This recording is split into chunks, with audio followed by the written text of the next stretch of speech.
Hey everybody, it's Jeremy Bradley here, and it's time for the BuffRadio.com entertainment wrap-up presented by Buff Boy Brewing Company. JB's Entertainment Wrap-Up. Brought to you by BuffBoyBrewing.com. For a great cup of joe, there's one thing you should know. Your morning brew can also be playful. Buff Boy Brewing guys make the temperature rise, and you'll surely feel naughty when you swallow their coffee.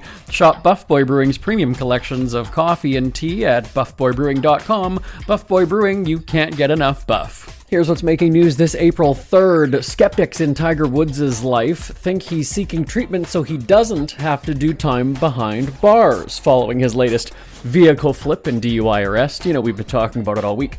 Woods was arrested last week after flipping his SUV, but it wasn't alcohol in his system. Apparently, it was a combination of drugs. Days later, Woods announced that he's stepping away from golf to work on himself. Again. But he's not in the clear. Days after the rollover, Woods was hit with a citation for careless driving. Don't get your hopes up, though. It's not a super serious charge. It's a traffic violation with a $163 fine. The crash happened when Woods was speeding in his Land Rover and reportedly clipped the back of a truck. As Woods told officers, quote, "Looked down at my phone and then all of a sudden, boom." The police report notes that Woods was holding, quote, 2 white pills in left side pant pocket, end quote. He failed sobriety tests on the scene and, quote, refused a urinalysis test, end quote. He later pleaded not guilty. I have to get that right. He pleaded not guilty to DUI. So let's talk about the truck that he hit. It sounds like the victim wants some of that Golf Star money, perhaps. TMZ says the man, Jeremy Bullard, has lawyered up, and we should be clear that we don't know if Bullard plans to sue Woods for the crash, but it's possibly on the table, right? Given that Bullard said that he wasn't injured, there was still damages to his truck that apparently totaled about $5,000. Another interesting tidbit we learned from the police body cam footage released this week was that Woods said that he was talking to Donald Trump after crashing out. Woods is shown on the phone and then says, quote, "Thank you so much. All right, you got it. Bye." The officer tells Woods to stay at the scene. Woods said, quote, "Yeah, I was just talking with the president." That's really interesting if that's true, right? Of all the people you could call minutes after wrecking and potentially almost dying, you dial the president?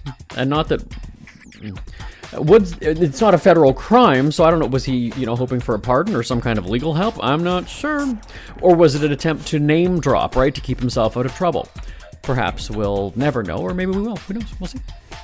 Trump later reacted to the Woods crash, saying, "I feel so bad. He's got some difficulty. There was an accident, and that's all I know. A very close friend of mine. He's an amazing person, an amazing man, but some difficulty. I don't want to talk about it." Elsewhere in the celebrity criminal file, canceled chair-throwing Bachelorette Taylor Frankie Paul, that's a female, and one of her baby daddies, Dakota Mortensen, that's the one that was playing Dodge the Flying Chair game during one of their regular fights, this one caught on video. He filed a temporary restraining order. I love the delivery that I have some days. It's Friday, right? Where are we here? My people have already rolled through the script too far, so what we need is for them to go back because we are live on this Friday morning. There we are. Dakota Mortensen filed a temporary restraining order after he obviously feared for his life. We talked about that last month on the show here. Now, Paul temporarily lost custody of their son, and now we're hearing the exes will square off in court next week.